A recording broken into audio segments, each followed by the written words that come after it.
नमस्कार, स्वागत है आपका इंडिया वॉइस पे। मैं हूं आपके साथ स्वीटी दीक्षित। सीधे चलेंगे दोनों सदनों में जहां कार्रवाई अभी जारी है।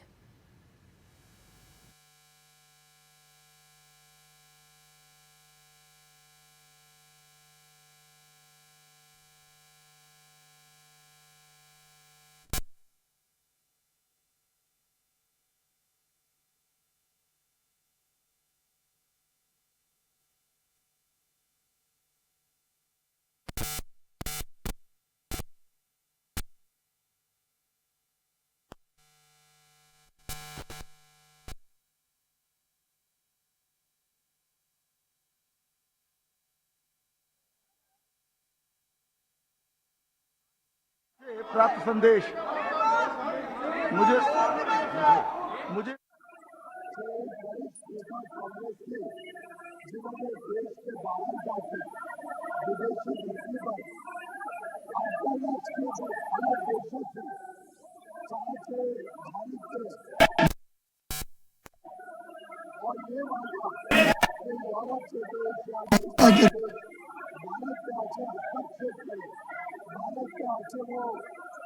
लोकतंत्र में हस्तक्षेप करें, ऐसे व्यक्ति के ऊपर इस सदन में घोर निंदा करनी चाहिए। एक तरफ भारत G20 की प्रेसिडेंसी लेके बैठा, एक तरफ पूरे विश्व में भारत का बोलबाला है। पूरे विश्व में आज प्रधानमंत्री नरेंद्र मोदी जी के नेतृत्व के ऊपर चर्चा हो रही है। यहाँ तक कि इनके इटली के प्रधानमंत्री, इनके नेता को ये देखना चाहिए कि इटली के प्रधानमंत्री स्वयं कहते हैं कि प्रधानमंत्री नरेंद्र मोदी आज पूरे विश्व में सबसे लोकप्रिय नेता है। पूरा विश्व उनकी तरफ आकर्षण से देख रहा है कि वो इस दुनिया की समस्याओं का समाधान कर रहे हैं। दूसरी तरफ भारत का एक नेता इस सदन का लोकसभा का सदस्य जाके विदेश में भारत की बदनामी करते हैं। मैं समझता हूँ उन्होंने जब तक माफी नहीं मांगी, जब तक इस सदन की, देशवासियों की और जुडिशरी की, प्रेस की, हमारी सेनाओं की, हमारे इंस्टीट्यूशंस की, इलेक्शन कमीशन की, सबकी जब तक माफी नहीं मांगी तब तक ये देश उनको माफ नहीं करेगा। Honorable members, now honorable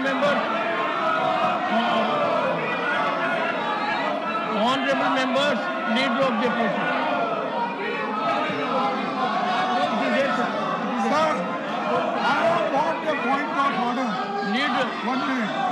I have got the point of order, and this point of order is raised in 19 June 1967 when V.V. Giri was presiding over. Honorable LLP, I have given floor. 1 second. I have given floor to Honorable LLP, like please. to add that it would be a good rule to observe that the members of one house should not use the freedom of speech on the floor of the house to make allegations or charges against the members of the other house. This is the ruling given by V.V. Giri in 97. The another thing is that 17th March 1983, when in the Lok Sabha, Sri Advani, who was then member of Rajya Sabha, protested against it and requested the chair not to allow the allegation to go on record. Accordingly, the vice chairman inter alia observed prima facie Mr. Advani is right, and before referring to a member of the other house, one has to exercise a lot of care and caution. It is not allowed. ये अदानी जी का है, raise किए, इसके पहले वीवी गिरी ने rule किया, इसीलिए जो कुछ भी उन्होंने कहा, it should be तो तो इस वक्त की दो तस्वीरें आप अपनी टीवी स्क्रीन पे देख रहे हैं। लोकसभा और राज्यसभा दोनों ही सदनों की कार्रवाई इस वक्त जारी है। 2 बजे तक के लिए स्थगित कर दी गई थी, अब फिर से शुरू हुई है। आपको बता दें कि राज्यसभा में कांग्रेस अध्यक्ष मल्लिकार्जुन खड़गे बोल रहे हैं। Expunge his words from the proceeding. Please sit down. Sit down. Honorable members, leader of the opposition has raised a point of order. And one second, I'll hear all concerned. Leader of the opposition has raised a point of order to the effect that no member of this House participating in any manner whatsoever can raise an issue regarding a person who is not a member of the House and certainly one who is member of the other House. Honorable Leader of the Opposition has placed reliance on two very distinguished rulings. I would first get an input from the House if you wish to make, and then seriously take this call because this is very, very important. And Leader of the Opposition has, with clarity, given out his point. Before that, Digvijay Singh ji. 1 second, please.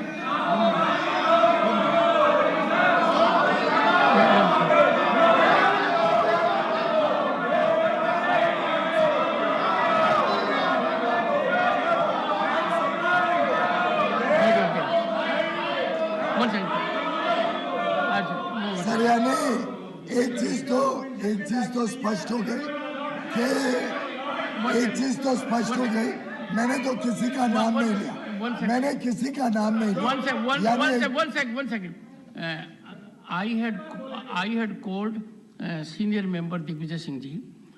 Since Digvijay Singh ji did not avail the opportunity, but I call upon Digvijay Singh ji now to make his input, and then I'll hear it. And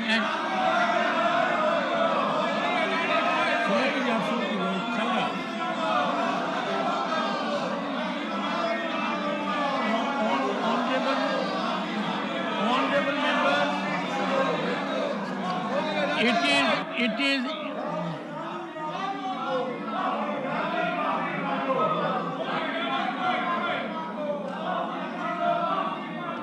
Mr. Digvijay Singh.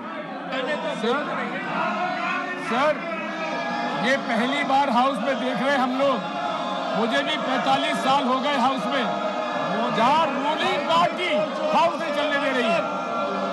ये जवाबदारी ruling party की होती है कि सभा का संचालन सही ढंग से हो। ये पहली बार मेरे लाइफ 45 साल के जीवन काल में ऐसी परिस्थिति दिख रही है कि रूलिंग पार्टी हाउस में चलने दे रही है। 1 मिनट और सर, 1 मिनट और sir, leader of the house. माननीय अध्यक्ष जी, मैंने तो किसी का नाम नहीं लिया। मुझे लगता है इनके दिल में खोट है जिसके कारण इनको लग रहा है और अब वो एसोसिएट कर रहे हैं किसी को इस विषय के साथ। मैंने तो नाम नहीं लिया था।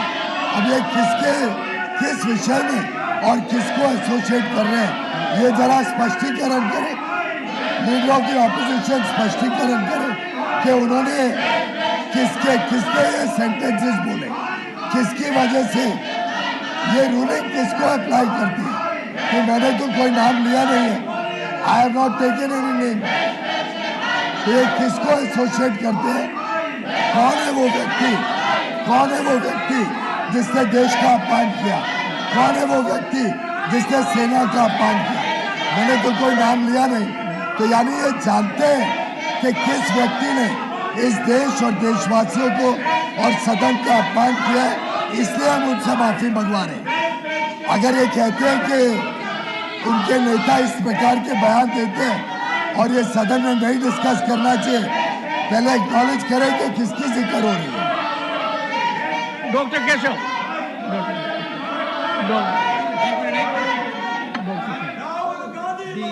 The LOP, sir, the LOP has very clearly given you.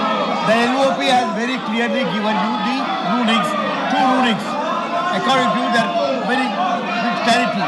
Now, I don't think there's a need for you to take any inputs, but decide on the basis of what he has submitted and remove it from the court. But one fact I am telling you, one fact I am going to tell you, this shouting will not help you. If I am going there, most of you people might have gone to many of the universities. If you have not gone, it is your fate. I am sure he will go and gone abroad. Most go to universities. Don't you speak the truth? Do you go to universities to speak what is academic is different from truth. I have gone many a time, Pakistan, and we speak the truth.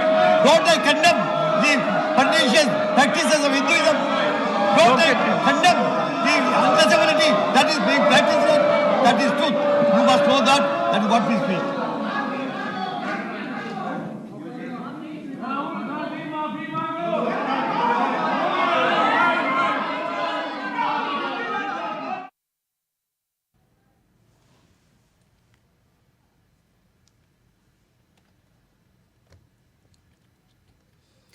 इस वक्त की बड़ी जानकारी, लोकसभा की कार्रवाई स्थगित की गई। बड़ी जानकारी, बड़ी खबर आपको बता दें कि लोकसभा की कार्रवाई स्थगित हुई विपक्ष के हंगामे के बाद।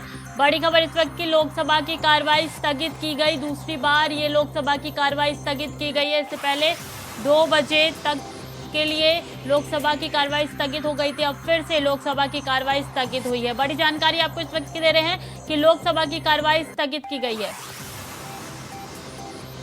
कल सुबह 11 बजे तक के लिए लोकसभा की कार्रवाई स्थगित कर दी गई है। बड़ी खबर इस वक्त की, लोकसभा की कार्रवाई स्थगित हुई विपक्ष के हंगामे के बाद से लोकसभा की कार्रवाई स्थगित हुई है। बड़ी खबर इस वक्त की, बड़ी जानकारी, लोकसभा की कार्रवाई स्थगित हुई है कल सुबह 11 बजे तक के लिए, यानी मंगलवार सुबह 11 बजे तक के लिए लोकसभा की कार्रवाई स्थगित कर दी गई है। इस वक्त की बड़ी खबर, लोकसभा की कार्रवाई स्थगित की गई है विपक्ष के हंगामे के बाद से।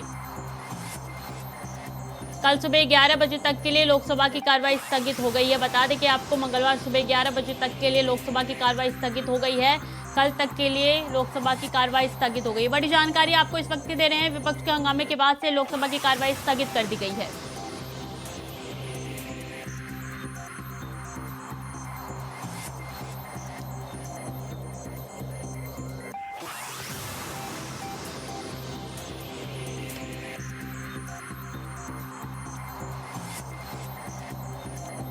Taken I stand that he did not name anyone. One second.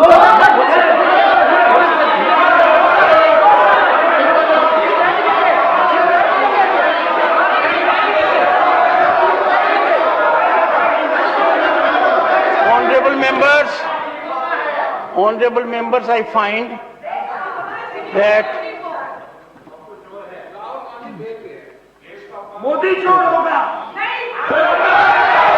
the House stands adjourned to meet at 11 a.m. on March 14, 2023. I will give my ruling on the issue tomorrow.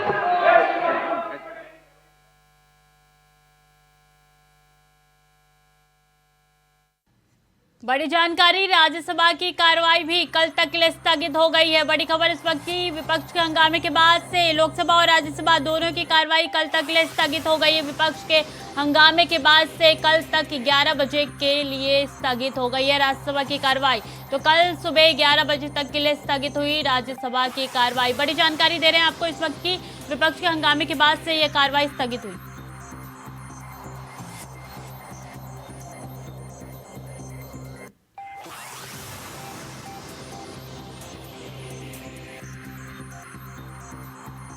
तो राज्यसभा की कार्रवाई कल तक के लिए स्थगित हो गई है। लोकसभा की कार्रवाई भी कल तक के लिए स्थगित हो गई है। विपक्ष के हंगामे के बाद से कल तक के लिए स्थगित हुई दोनों सदनों की कार्रवाई। जानकारी दे दे, मंगलवार सुबह 11 बजे तक के लिए दोनों सदनों की कार्रवाई स्थगित कर दी गई है। बड़ी खबर इस वक्त की, राज्यसभा और लोकसभा की कार्रवाई कल तक के लिए स्थगित हो गई है। तो कार्यवाही कल तक के लिए स्थगित हो गई है, राज्यसभा और लोकसभा दोनों सदनों की। बड़ी जानकारी आपको इस वक्त की दे रहे हैं, सुबह 11 बजे तक के लिए स्थगित हो गई है कार्यवाही।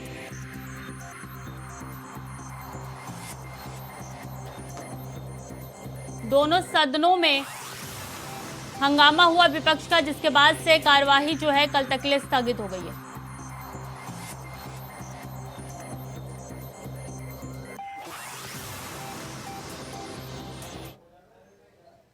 अब सीधे चलेंगे गोरखपुर, जहां पे सीएम योगी गोरखपुर के लोगों को बड़ी सौगात दे रहे हैं।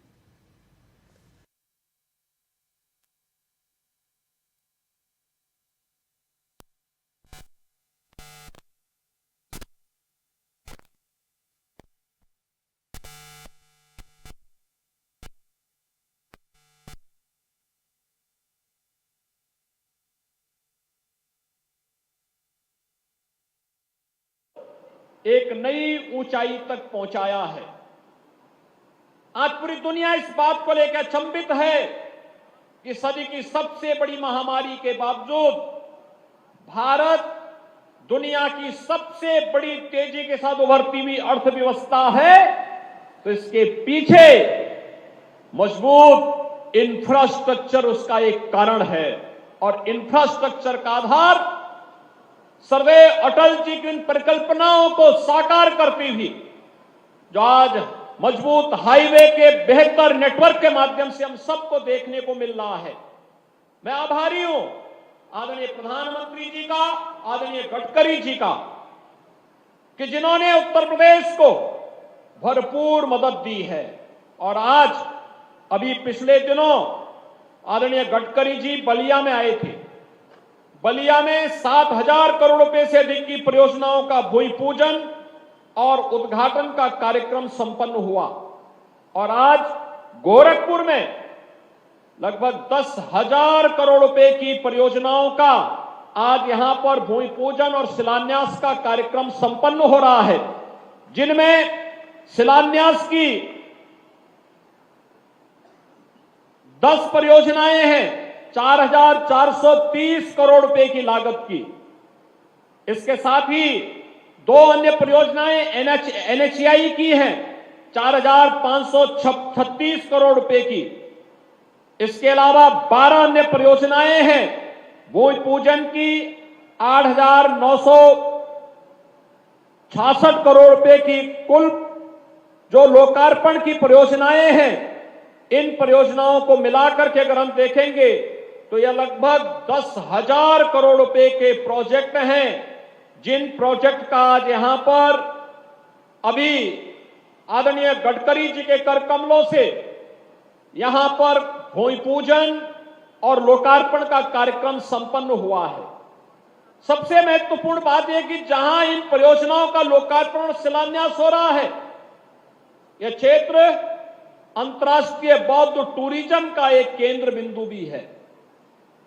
कुशीनगर को महात्मा बुद्ध, भगवान बुद्ध की महापरिनिर्वाण स्थली से उनके बचपन की वह भूमि, जहां एक राजकुमार के रूप में सिद्धार्थ ने अपनी पूरी दिनचर्या को आगे बढ़ाया था, कपिलवस्तु से जोड़ने, कपिलवस्तु को श्रावस्ती से बलरामपुर होते हुए श्रावस्ती से जोड़ने का कार्यक्रम रहा हो। ये सभी परियोजनाएं जो भी हमारे माननीय जनप्रतिनिधियों ने, माननीय सांसदों ने समय समय पर राज्य या केंद्र शासन के संज्ञान में लाया था, आज उन सभी परियोजनाओं का या तो लोकार्पण हो रहा है या शिलान्यास का कार्यक्रम संपन्न हो रहा है। और पूर्वी उत्तर प्रदेश के इस सबसे बड़े महानगर में से एक गोरखपुर, जो पूर्वी उत्तर प्रदेश, पश्चिमी उत्तर बिहार, नेपाल की तराई की एक बड़ी आबादी के लिए उनकी शिक्षा, उनके स्वास्थ्य, उनके रोजगार और उनके व्यवसाय का एक व्यापार का एक प्रमुख केंद्र है, उसे आज एक नए बाईपास की भी सौगात आदरणीय गडकरी जी के द्वारा दी जा रही है। भाइयों बहनों, इससे पहले जब भी गडकरी जी आए हैं, आपने देखा होगा, इससे पहले जंगल कौड़िया से लेके कालेसर के बाईपास की घोषणा की, उसका लोकार्पण हो चुका है। आज जंगल कौड़िया से उत्तर दिशा से होते हुए 27 किलोमीटर लंबा 2100 करोड़ रुपए की लागत से जगदीशपुर को जोड़ने वाला एक नया बाईपास निर्माण के भूमि पूजन का कार्यक्रम भी अभी संपन्न हुआ है। साथ साथ नेपाल को जोड़ने के लिए अंतर्राष्ट्रीय राजमार्ग, नेपाल को जोड़ने के लिए 4 लेन का बेहतरीन कनेक्टिविटी हो सके, यह न केवल नेपाल आवागमन के लिए बौद्ध टूरिज्म की दृष्टि से भी अत्यंत महत्वपूर्ण है। अन्य जितने भी कस्बे हैं, बलरामपुर, उसका बाजार, सोरठगढ़, बस्ती, संत कबीर नगर और अन्य महाराजगंज का आनंद नगर, इन सभी में बाईपास निर्माण के और तमाम अन्य परियोजनाओं के साथ साथ हजारों वर्षों की वो विरासत जो कभी भगवान राम और माता जानकी के माध्यम से हम सब के साथ जुड़ी हुई है। जब मां जानकी जिस मार्ग से अयोध्या धाम में पहली बार आई थी, आदरणीय गडकरी जी ने राम जानकी मार्ग के नाम पर उसको 4 लेन के बनाने के संकल्प के साथ कार्यक्रम को आगे बढ़ाया था। आज उसके कुछ पोर्शन का लोकार्पण का कार्यक्रम भी संपन्न होने जा रहा है। भाइयों बहनों, देखिए ना कितनी पुरानी विरासत लोग भूल चुके थे, लेकिन आज आदरणीय गडकरी जी के द्वारा अयोध्या से छावनी से फिर सीतामढ़ी होते हुए जनकपुर तक उस मार्ग को 4 लेन की बेहतरीन कनेक्टिविटी के माध्यम से जोड़ करके रामायण काल के साथ वर्तमान के संबंध को जोड़ने का एक अभिनव प्रयोग राम जानकी मार्ग के माध्यम से हो रहा है। मैं इन सभी कार्यों के लिए आदरणीय गडकरी जी का हृदय से आभार व्यक्त करता हूं और मैं उन्हें इस बात के लिए आश्वस्त करता हूं कि राज्य सरकार से जुड़े हुए जितने भी इन सभी विकास कार्यों के लिए जिस भी प्रकार के सहयोग की आवश्यकता होगी, क्योंकि ये इंफ्रास्ट्रक्चर उत्तर प्रदेश में व्यापक निवेश की संभावनाओं को आगे बढ़ा रहा है। अभी हाल ही में आदरणीय प्रधानमंत्री जी का और आपका आदरणीय राष्ट्रपति जी का मार्गदर्शन उत्तर प्रदेश के ग्लोबल इन्वेस्टर समिट को प्राप्त हुआ। उत्तर प्रदेश में ग्लोबल इन्वेस्टर समिट के पीछे उसकी सफलता के लिए जो 35 लाख करोड़ रुपए के प्रस्ताव हमें प्राप्त हुए, इसके पीछे कारण था क्योंकि लोगों को लगा उत्तर प्रदेश के अंदर सुरक्षा का तो माहौल है ही, सुरक्षा के साथ साथ इंफ्रास्ट्रक्चर भी आज उत्तर प्रदेश का बेहतरीन हुआ है और ये बेहतरीन इंफ्रास्ट्रक्चर के कारण निवेश के इतने प्रस्ताव प्राप्त हुए हैं कि अगले 3 वर्ष के अंदर 1 करोड़ नौजवानों को अकेले इन निवेश प्रस्तावों के माध्यम से ही हम लोग प्रदेश के अंदर नौकरी और रोजगार देने में सफल होंगे। उत्तर प्रदेश के नौजवान को कहीं प्लान करने के लिए मजबूर नहीं होना पड़ेगा। आज के इस अवसर पर आपने अपनी व्यस्त दिनचर्या में से, पार्लियामेंट सेशन चल रहा था, पार्लियामेंट सेशन में से अपना समय निकाल करके, कल ही आप बेंगलोर में थे, आदरणीय प्रधानमंत्री जी के साथ में आज आप अपना कार्यक्रम में से, संसद के व्यस्त कार्यक्रम में से समय निकाल करके उत्तर प्रदेश के लिए आप समय दे रहे हैं। मैं इसके लिए एक बार फिर से उत्तर प्रदेश शासन की ओर से, उत्तर प्रदेश की 25 करोड़ जनता की ओर से बाबा गोरखनाथ की इस पावन धरा पर आपका हृदय से स्वागत, अभिनंदन और आभार व्यक्त करते हुए अपनी वाणी को यहीं पे विराम देता हूं। धन्यवाद। जय हिंद।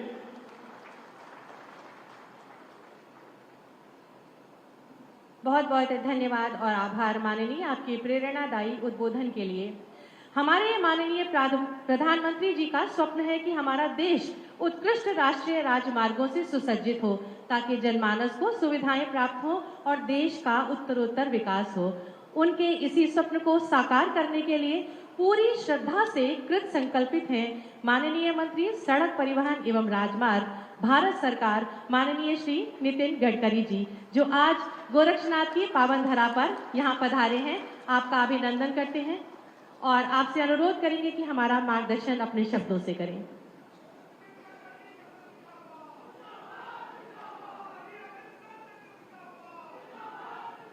उत्तर प्रदेश के लोकप्रिय मुख्यमंत्री आदरणीय योगी आदित्यनाथ जी, डॉक्टर संजय निषाद जी,